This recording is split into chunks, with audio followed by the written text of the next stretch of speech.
Goeiedag, ek groet jou in die kosbare naam van Jesus Christus. Het jy al gebid oor 'n situasie in jou lewe en jouself bevind waar jy wag vir 'n deurbraak? Gewoonlik voor God vir ons deurkom, is daar altyd 'n wagperiode. Die vraag is dus nie of ons sal wag nie, maar eerder hoe ons sal wag. En hoe ons wag, bepaal gewoonlik ook hoe lank ons wag. Daar is eintlik net twee maniere om op God te wag.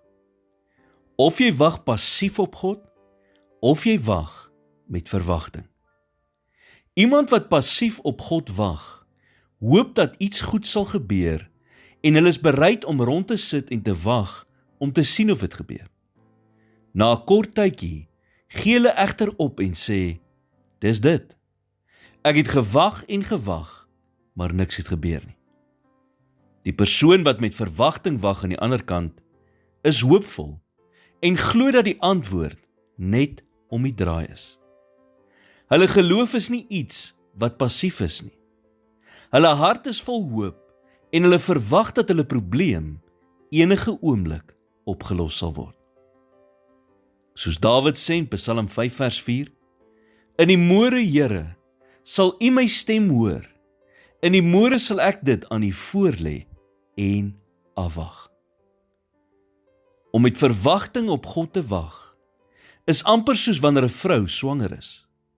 Sy dra die belofte van 'n baba binne in haar, en al kan sy dit nie sien nie, weet sy, dit is daar. Die oomblik as sy van haar swangerskap hoor, begin sy beplan vir haar baba se aankoms. Sy begin items bymekaar maak wat sy nodig sal hê en kry alles gereed. Sy berei aktief voor vir die aankoms van die baba, want sy weet die belofte sal vervul word. Dis net 'n kwessie van tyd. Sy is verwagtend en sy sal wag so lank as wat dit vat. Sodra ons God gevra het om 'n vraag te beantwoord of om 'n probleem op te los, moet ons gretig op sy antwoord wag. Soms bevind ons onsself in so groot gemors, dat dit eintlik moeilik is om jouself voor te stel, dat jy nog 1 sekonde langer kan wag. Maar wanneer 'n mens geduldig en vol verwagting op God wag, te midde van moeilike omstandighede, kom God gewoonlik vir 'n mens deur. Moet dus nie moed opgee nie, moenie ophou glo nie, bly vol hoop en verwagting.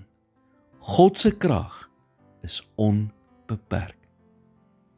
Here, ek bring vandag my versoeke voor U en ek kies om in verwagting te wag en nie in angs nie.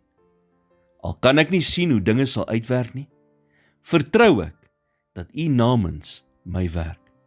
Ek dank U dat U tydsberekening perfek is. In Jesus naam bid ek dit. Amen.